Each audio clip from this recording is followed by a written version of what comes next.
Quero, de início, registrar o entendimento feito com o ilustre presidente desta Casa e também desta sessão, de que, em razão da excepcionalidade desse meu pronunciamento, do meu retorno a esta Casa, entendemos que o melhor seria que não concedesse aqui a partes, para que o pronunciamento, que não será muito longo, pudesse ter aqui começo, meio e fim, e, obviamente, os debates políticos virão a ocorrer em inúmeras outras oportunidades a partir do encerramento desse pronunciamento. Portanto, desde já peço escusas aos ilustres parlamentares aqui presentes e inicio este meu pronunciamento dizendo, senhor presidente, senhoras e senhores senadores, que retorno hoje a essa tribuna com um conjunto de sentimentos que, a princípio, podem parecer contraditórios, mas, na verdade, eles retratam a profundidade das marcas que o episódio de meu afastamento do mandato, que me foi conferido por mais de 7 milhões de mineiros, deixou não apenas em mim, mas em minha família e, acredito, em todos aqueles que, sem julgamentos apressados, acompanham meus mais de 30 anos de vida pública, sempre exercida com seriedade e responsabilidade. Dentre todos esses sentimentos, sem dúvida, o da indignação contra a injustiça e o da tristeza que acaba por atingir de forma mais profunda aqueles que mais amamos, foram os que mais de perto me acompanharam nesses dias tormentosos. Mas estejam certos, senhoras e senhores, em nenhum instante, em absolutamente nenhum instante, perdi a serenidade e o equilíbrio próprios daqueles que sabem a exata extensão de seus atos e a correção da sua conduta. Senhoras, senhores senadores, ilustres colegas, não cheguei ontem na vida pública. Nessas últimas semanas, deixei-me embalar por certa nostalgia e permiti, senador Serra, que me visitasse a memória e a alma o jovem militante que andou por cada canto desse país, participando e organizando as grandes manifestações pelas eleições diretas.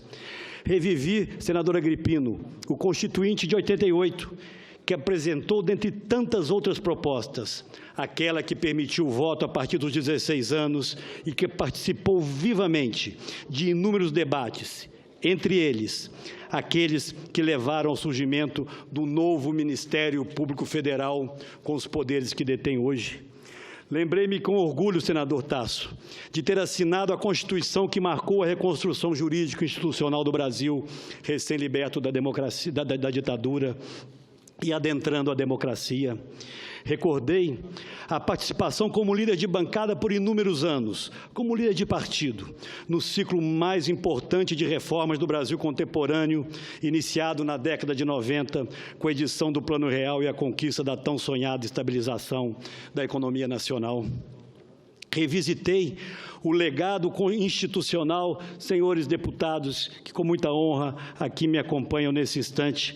Revisitei o legado construído quando presidi a Câmara dos Deputados, com avanços e instrumentos que funcionam ainda hoje, deputada Bruna Furlan, como a restrição ao uso de medidas provisórias e, especialmente, aquele que ficou conhecido como pacote ético, que, entre outros aspectos, reformulou de forma definitiva o conceito da imunidade parlamentar. Também, presidente Cássio, estiveram comigo por esses tempos as razões de responsabilidade que me guiaram como governador do meu estado, senadora Anastasia, e colocaram Minas como referência de inovação e governança pública, segundo os mais rigorosos requisitos das mais respeitadas instituições globais. Poucas vezes, aliás, pude sentir tão concretamente o valor da boa política. Ao fim de alçamos Minas a condição de oferecer a melhor educação básica do país e o mais eficiente sistema de atendimento à saúde de toda a região sudeste, sempre mantendo durante todos aqueles anos um crescimento acima da média nacional. Foi com esta trajetória, com o enfrentamento e a superação de desafios dessa dimensão, deputado Miro Teixeira, que cheguei ao Senado Federal e Vossa Excelência acompanhou de perto essa minha trajetória. Aqui, e muitos dos senhores e das senhoras são testemunhas, sempre atuei na defesa do interesse público, na preservação do patrimônio dos brasileiros, na correção de injustiças que impedem o Brasil de alcançar a condição a que tem direito.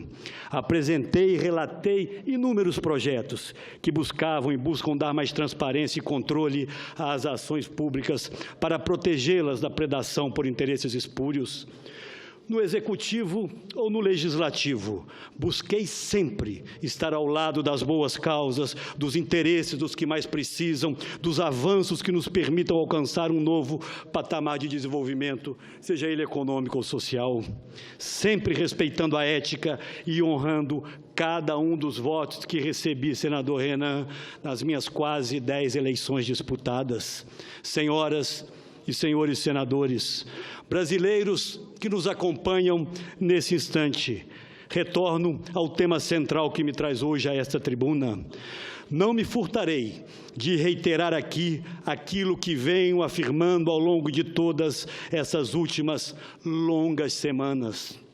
Senhoras, senhores parlamentares, brasileiros e brasileiras, não cometi crime algum, não aceitei recursos de origem ilícita, não ofereci ou prometi vantagens indevidas a quem quer que fosse e tampouco atuei para obstruir a ação da justiça, como me acusaram.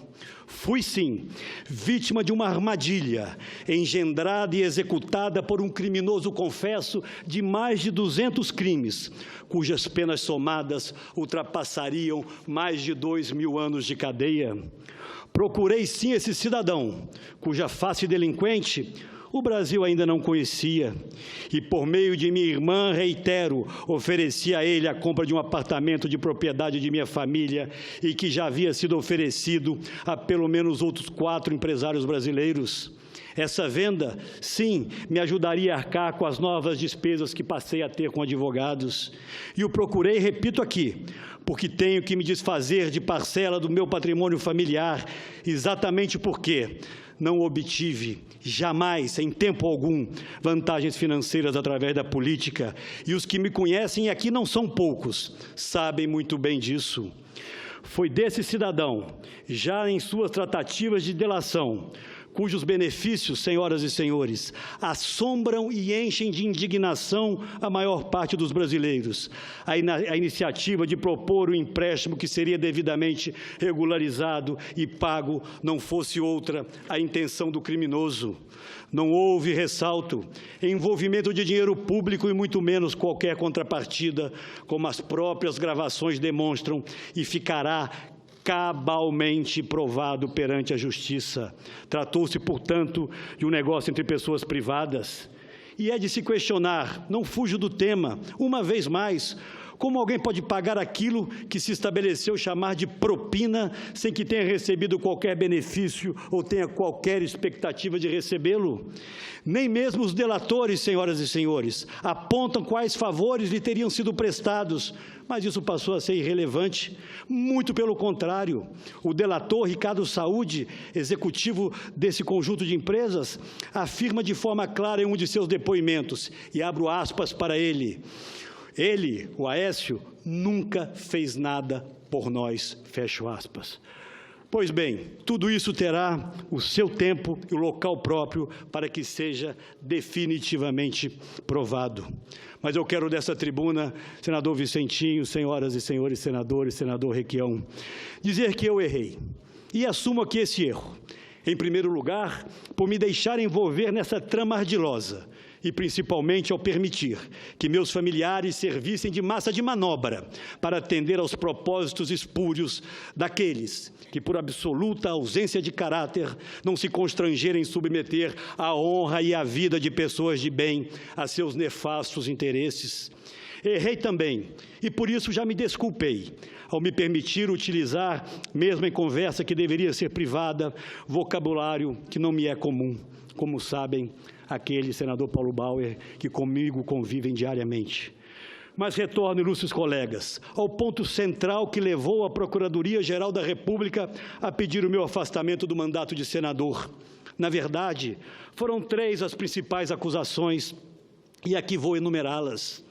A primeira, por ter dito em conversa privada, criminosamente gravada e todo o tempo induzida por este candidato a delator, que deveríamos aprovar uma nova lei de abuso de autoridade, senador Requião, que acabou ocorrendo por unanimidade na CCJ, com relatório de Vossa Excelência, e no plenário com o voto de 54 dos 73 senadores presentes.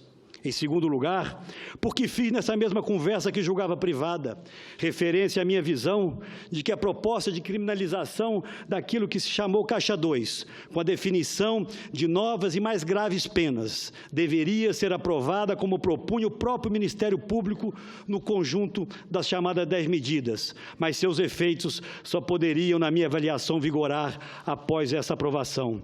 Nada mais do que a legítima opinião de um parlamentar no livre exercício de seu mandato.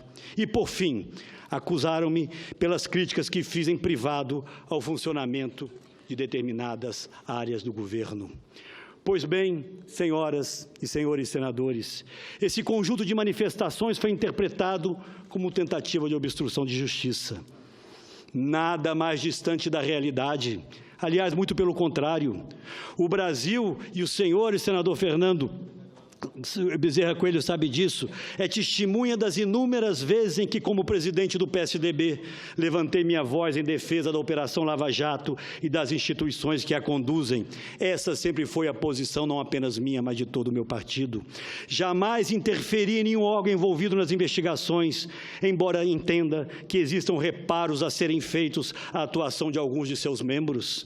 No dia em que não pudermos mais exercer o direito ao contraditório, teremos perdido o essencial, a liberdade que cada um tem de se expressar e exercer seus legítimos direitos. Em especial, e chama atenção para esse ponto, em relação a nós parlamentares, senador Raimundo Lira, é a Constituição Federal, em seu artigo 53, que assegura a imunidade por palavras, opiniões e votos. E não os assegura, é sempre bom destacar, como um privilégio de uma casta, mas para garantir que o mandato emanado do soberano voto popular não seja ameaçado. E também para que não se ponha em risco a separação, a harmonia e a independência entre os poderes e tampouco se permita constranger o exercício do mandato parlamentar. Deputado Pestana, foi o ilustre ministro Marco Aurélio, do Supremo Tribunal Federal, que em sua decisão tratou de trazer luzes àquilo que diz a Constituição. Coube a ele demonstrar com clareza didática que medidas cautelares como o afastamento do mandato de um senador da República ou de um deputado federal representam grave violação de preceitos constitucionais. Reproduzo aqui alguns trechos que julgo devam ficar registrados nos anais desta Casa. Abro aspas para o ilustre ministro. O afastamento do exercício do mandato implica esvaziamento irreparável e irreversível da representação democrática conferida pelo voto popular. O judiciário não pode substituir-se ao legislativo, muito menos em ato de força, a conflitar com a harmonia e a independência dos poderes. E continua o ministro.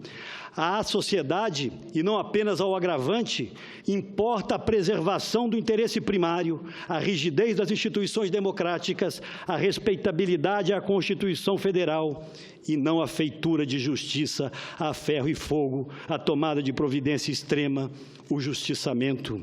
Continua o ministro.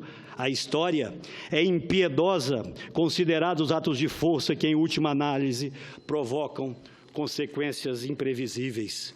E vai além o ministro. Em quadra de abandono a princípios, de perda de parâmetros e de inversão de valores, de escândalos de toda ordem, cumpre ser fiel aos ditames constitucionais e legais, sob pena de imperar o descontrole institucional com risco à própria democracia. Quando, ensina ainda o ministro Marco Aurélio, o direito deixa de ser observado e por tribunal situado no ápice da pirâmide do judiciário, o Supremo, vinga o nefasto critério da força e tudo, absolutamente tudo, pode acontecer, fecho aspas. Trata-se, destaco mais uma vez, de peça jurídica histórica que sempre servirá para defender não a um parlamentar individualmente, mas as instituições. servirá para assegurar a separação entre os poderes, o livre exercício do mandato parlamentar, a defesa dos direitos individuais e, sobretudo, senador Eunício Oliveira, presidente desta Casa, o respeito à Constituição. Não serve apenas a mim ou aos meus 80 colegas senadores ou aos 513 deputados, serve à história. Senhoras, senhores senadores, fui condenado previamente sem nenhuma chance de defesa. Tentaram execrar-me junto à opinião pública. Fui vítima da manipulação de alguns, da má-fé de muitos e, sobretudo, de julgamentos apressados, alguns feitos aqui mesmo nesta casa, por alguns poucos, que parecem não se preocupar com a preservação dos direitos individuais e com o primado da nossa Constituição. Mas não carrego mágoas, não carrego ressentimentos. Olho para frente. Trabalho para construir o futuro, jamais para desfazer o passado. Assistimos hoje, na verdade, a uma enorme disputa, que pode acabar por fazer com que algumas instituições do Estado brasileiro prevaleçam sobre as outras. E isso não pode ocorrer, senador Cidinho. Só o equilíbrio interessa a uma sociedade sadia. O papel de investigar, de apontar erros, de puni-los, é fundamental para o aprimoramento das nossas instituições, mas não pode ser feito ao arrepio do nosso ordenamento jurídico. O país vive, sim, um importante e inédito acerto de contas com a sociedade e com o mundo político. E temos que estar preparados para ele, separando o que é crime daquilo que não é, separando condutas ilícitas daquilo que é simplesmente atividade política. Misturar tudo e todos só interessa aos que não querem mudança alguma. Senhoras e senhores, ilustres colegas, parlamentares federais que da casa vizinha vêm aqui acompanhar esse meu pronunciamento, e a todos meu mais profundo e sincero agradecimento. É com espírito altivo e com absoluta serenidade que retorno hoje a esta casa, a esta que é também a minha casa, senador e ministro Aloysio Nunes. Que alegria poder tê-lo aqui hoje. Meu retorno se dá única e exclusivamente pela estrita observância da lei, pelo respeito a direitos assegurados e pelo que determina a nossa Constituição. Retorno com firme propósito, de ao lado de cada um dos senhores e das senhoras, independente de filiações partidárias ou de divergências que possamos ter, continuar trabalhando para permitir ao Brasil superar suas gravíssimas dificuldades evidenciadas no baixo crescimento econômico e na profunda crise social que vivemos. Quero aqui reafirmar, nesse instante, meu compromisso e minha crença na necessidade de continuarmos avançando em uma ousada agenda de reformas que, aliás, foi a razão do apoio do PSDB ao governo do presidente Michel Temer. Fui eu, inclusive, quem, na condição de presidente do partido e credenciado por cada um dos meus companheiros, condicionou o nosso apoio ao cumprimento dessa agenda que devemos reconhecer, apesar de todas as adversidades, continua sendo liderada pelo presidente. Nosso compromisso sempre foi com a transformação do país e não devemos abandoná-lo.